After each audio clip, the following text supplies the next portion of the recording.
So how have you found your group getting back into practice after the last couple of weeks, obviously trying to kind of get back on track in the win-loss column? Yeah, no, good. I think the most important thing we can do is get right back out on the field and play. I think sometimes when you have extra days to practice, it almost, I think it's just about getting back out on the field. So maybe a short week this week is good for you guys. I think so. Mm-hmm. Well, look, in terms of silver linings, again, you guys go out there to compete. You don't care that it was the top team or the second best team in the league. You're going out there to win. So I'm not here to consolation prizes kind of thing. But is there something in that, even after 6 losses, you're still 15 in RPI because you did play really good teams and you've already played really good teams, and that, yes, you're still very much contending for a regional. Like anybody who's just like a super casual observer is just like, oh, well, they're 4-8 right now. And go, yeah, you're 4-8 against a murderer's row of a schedule. So, yes, that you guys are still very much alive for a lot of things that you're looking for at this point. Yeah, for sure. I mean, we had a spot last year, same type of deal. I mean, we finished 3rd in the pack, went to postseason.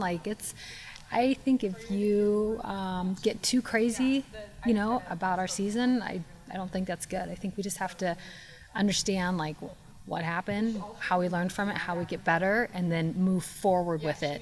We haven't even played our best softball yet. So for the kids who are here for what you guys call version 1, obviously you want to learn what you need to learn from the last couple of weeks, but also there's an element of we scoff at the notion that this is like high drama, that we've been through rough stretches before. This is just a couple weekends and we know how to fight through adversity. For sure. This too shall pass.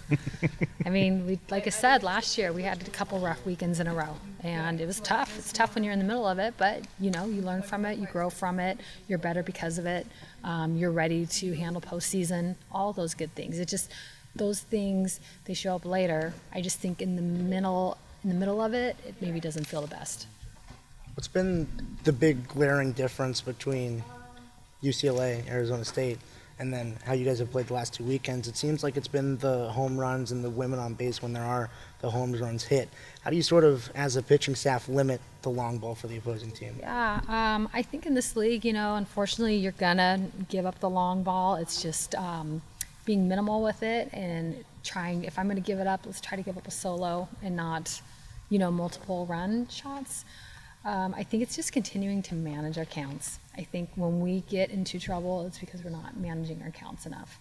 I think when we manage our counts well, you can see that we have a lot of success. So it's just being more consistent with that piece.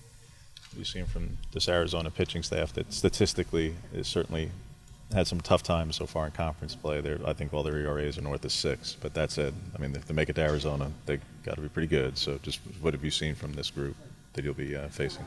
Yeah, just I think typical Arizona. They've got some good power, they've got speed, they've got the short game. Just same thing. I mean, every Pac-12 opponent we're playing is going to be tough. But I just think we are feeling, these last 2 weekends of the pack, and that's okay. It's part of it. There's other teams that are feeling it in spots as well. So I think if we sit and just worry about what just happened, I don't think that's going to help our cause. I think we just got to focus on what's next and learn from it. So this team's ready to go. Offensively, a lot of the offensive production for your team has come with 2 outs. How do you sort of get women on base with 0 and 1 out on the board? Yeah, that's if you could tell me that answer. Do you have to do anything sort of crafty with your lineup to try to get women that have higher averages on base percentages on early in innings, and then sort of try to reset every inning like it's the first, where you would have your prototypical contact power? I think just continuing to trust our lineup. We've switched it around, multiple times, but I think we're to a point where we're starting to feel the way it's going to be, as we continue to move forward, and just let these guys play. I think if we start having all these demands on them, it doesn't make sense. We know we need to start earlier. And when we start earlier, it obviously gives us more opportunities, more innings to work with. So I think just starting earlier in all areas. From the pitching staff in particular, we're talking about command in particular, especially on Sunday. What have you seen by way of just in practice, how they've responded to trying to tweak that and improve that? Because, that's the way to avoid those multi-run home runs. That's the way to avoid those innings that get away from you, like the 6th inning, like those multi-run home run innings. Yeah, I think just for them to continue to manage, but then also trust the people around them. We've got one of the best, I think best defense in the conference and top 10 in the nation. So, throw your different pitch combos and let the people behind you do the rest. You're the pitching expert. How do you go about trying to make an up-ball pitcher like Stevie induce more ground balls during a season? Or is that something that you feel like, you know what, we got to do that in like July and August and the fall, and that's an off-season experiment? Or is that something you can actually try to do in the course of a month? Yeah, I think the biggest thing, whether it's a ground ball or whether it's a pop-up, it's just extension.